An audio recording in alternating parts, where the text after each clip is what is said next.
Um era ministro da Economia, era o Simons, o outro era ministro da Agricultura, o Delfim. Houve lá um desentendimento dos dois, o Simons se percebeu que estava na hora de pisar no freio, que a inflação ia explodir, e aí houve uma desavença, o Simons saiu do governo, o Delfim saiu da Agricultura e foi para a Fazenda. Primeira declaração dele: eu sou desenvolvimentista, o Brasil vai continuar a crescer. No ano seguinte, a inflação já estava em quase 100% ao ano. E o crescimento foi pífio. Foi pífio. Isso foi em agosto de 1980, se não me engano. Depois veio o governo Tancredo Neves, que não chegou a ser governo porque ele faleceu. Então caiu de paraquedas lá o presidente Sarney.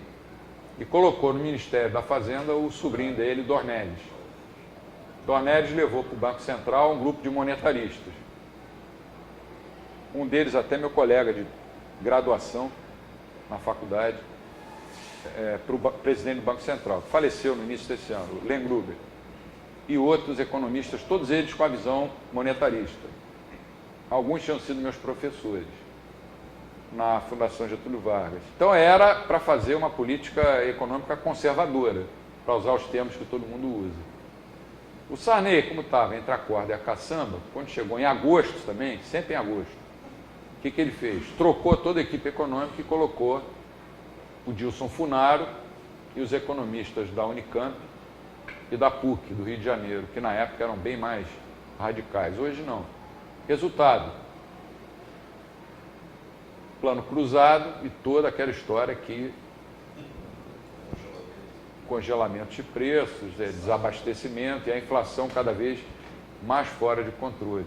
A gente só foi conseguir encontrar o caminho certo no plano real, mas a gente não seguiu o caminho pela estrada certa. A gente preferiu seguir por uma estrada vicinal, porque não fizemos o tal ajuste fiscal até hoje e nem vamos fazer. Enquanto o atual governo estiver aí, pode desistir. Nós vamos ter que continuar subsidiando. Inclusive as reformas fiscal, monetária e previdenciária que nunca vão ser do papel, quer dizer, isso influencia a taxa de juros, né? Até o senhor falou disso no seu livro, e quer dizer, as pessoas falam, porque a taxa de juros está muito alta. Enquanto não fizer essas reformas, jamais a taxa de juros vai baixar, porque não vai ter como bancar a orgia, né? Não tem como baixar. Não tem como baixar. Pode baixar 0,25 pontos, mas não tem como. Taxa neutra. Mas vai de uma hora para outra vai ter que emitir a inflação. Quando a inflação estourar, eles vão ter que subir de novo a Selic. Nós vamos ter que continuar pagando pela gasolina adulterada mais cara do mundo. Porque para eles o petróleo é nosso. Inclusive só o governo pode adulterar o combustível. Se você adulterar, você é preso. Tem umas questões sobre expansão monetária, especificamente, falando. Se a gente pensar, vou imaginar que se adotasse o padrão ouro, vamos dizer assim, fazendo uma hipótese, né? E a economia continuasse crescendo pela competitividade dela, sei lá, 3, 4, 5% ao ano, a base monetária seria mantida. Isso não causaria uma deflação? E aí a deflação ela não começa a ter um impacto negativo sobre o crescimento, porque o pessoal começa a entesourar. Essa é uma dúvida que eu tenho. Eu tenho um problema com a deflação. Assim, eu não consigo entender muito bem essa questão do padrão ouro com o meu medo num padrão fixo, uma quantidade fixa, uma base monetária fixa, né? É exatamente aparecer uma deflação que a gente percebe, nos casos em que ela aparece, ela reverte completamente vamos dizer, um economista, acho que foi americano agora essa semana, que disse que o padrão ouro não volta de jeito nenhum. Eu acho difícil eles voltar ao padrão ouro, mas eu tenho uma certa simpatia. Eu não sei se haveria deflação. É difícil afirmar, porque quando havia o padrão ouro no mundo, você não tinha deflação. Talvez essa transição fosse difícil de fazer. Não vai ter volta ao padrão ouro porque os banqueiros não querem. E os governos não querem. você vai dizer para os governos, olha, agora quem vai tomar conta de inflação nem deflação. E se houvesse deflação, depende do tipo de deflação, em que setores ela ia se manifestar. O que é uma deflação boa? A deflação boa é a deflação, por exemplo, provocada por um progresso tecnológico. Quanto custava um laptop há 10 anos atrás? 5 mil reais. Quanto custa hoje? Sei lá, 900? Mas aí uma deflação... Uma deflação eu digo... localizada. Localizada. Que tá dentro do conceito austríaco de que a economia Exatamente. é setorializada. Na verdade, você podia ter inflação em alguns setores e deflação em outros. E o tal nível geral de preços, na verdade, não diz nada, ele é só uma média. Eu como uma galinha, você come meia galinha, em média a gente come meia. Né? Eu como uma, você não come nenhuma, em média a gente come meia galinha. Mas só que um sai com fome e outro sai satisfeito. Você ia falar alguma coisa, desculpa. Só específico, foi uma mudança na tarifação do específico. Tarifação? Foi uma redução de imposto, deu volume no mercado e os preços caíram. Mas eu também tenho dúvidas. O que ia acontecer se voltasse o padrão ouro? Eu tenho dúvida. O que ia acontecer se instituísse o sistema que a gente defende? Acaba com o Banco Central e deixa os bancos emitirem cada um a sua moeda. Esse eu acho que é mais, assim, sensato.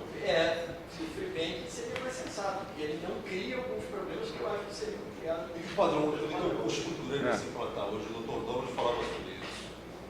Por isso que ele via a desestatização da moeda, do Free Bank, uma solução mais... E é mais de mercado, né? Ter menos governo, como a gente comentou na aula passada. Mas os banqueiros e os governos vão ser sempre contra as duas, ou padrão ouro ou free bank. Porque os banqueiros que a atividade da emissão privada de moeda seria uma coisa que na verdade, altamente lucrativa. Eles estão ganhando tanto dinheiro. Trocar o certo pelo duvidoso. Isso, trocar o certo pelo Aquilo duvidoso. que eu falei da mínima dor de corno. Ele está bem pra caramba. Não, só que ele não trabalhou correr muito risco. mais. Não, ele trabalhou muito mais para poder manter a forma da moeda O Banco aceitável. Central pode ganhar com a senhoria, acha que tem que ter alternativa. As pessoas não têm como fugir, ou não facilmente. O banco privado tem como fugir rapidamente. Você tem moeda privada, você pode para outra moeda, rapidinho. Você tomar um prejuízo, você não previu que o cara ia aumentar a oferta, mas você consegue fugir para outro banco. Quer dizer, o cara pode até ganhar um pouquinho de seu reais, mas não ser suficiente para manter a moeda. Para mim, a única coisa que o Hayek não conseguiu citar claramente no livro dele qual é realmente o incentivo do banqueiro de emitir uma moeda privada, porque ele vai ter que ser tão comportado e ficar gastando tantos recursos para manter moeda mais ou menos estável, que eu não sei se compensa. Da maneira que o mundo está, os bancos estão ganhando tanto dinheiro, o banco quer quebrar. Vai o governo americano, bota dinheiro lá para ele não quebrar. Para que ele vai querer mudar? Tem que quebrar o sistema inteiro. Na verdade, nós estamos, desculpa o termo, mas nós estamos vendo uma verdadeira prostituição financeira. Desculpa o termo. Mas Ou alguma coisa parecida. Alguma coisa parecida. Vai.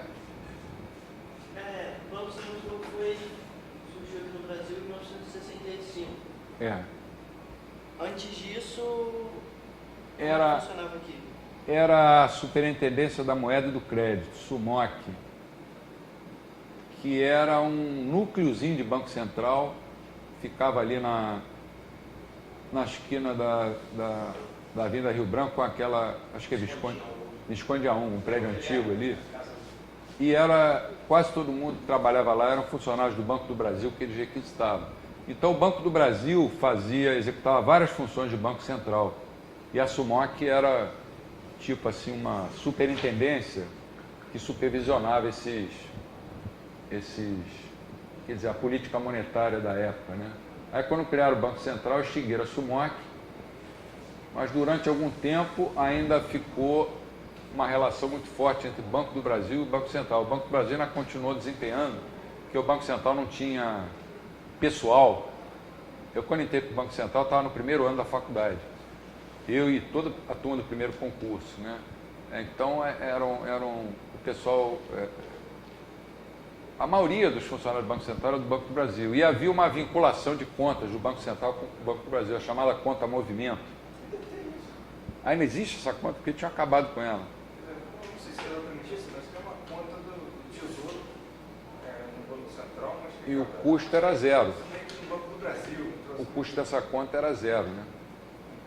Mas o Banco Central só passou mesmo a ser um Banco Central para valer, eu diria, a partir do governo Fernando Henrique. Até o primeiro mandato do presidente Lula. Do segundo para cá, ele começou de novo a degringolar. Qual era a política econômica que o João Goulart seguia? Populismo puro, era dar aumentos salariais, inflacionar a economia e aumentar os gastos públicos.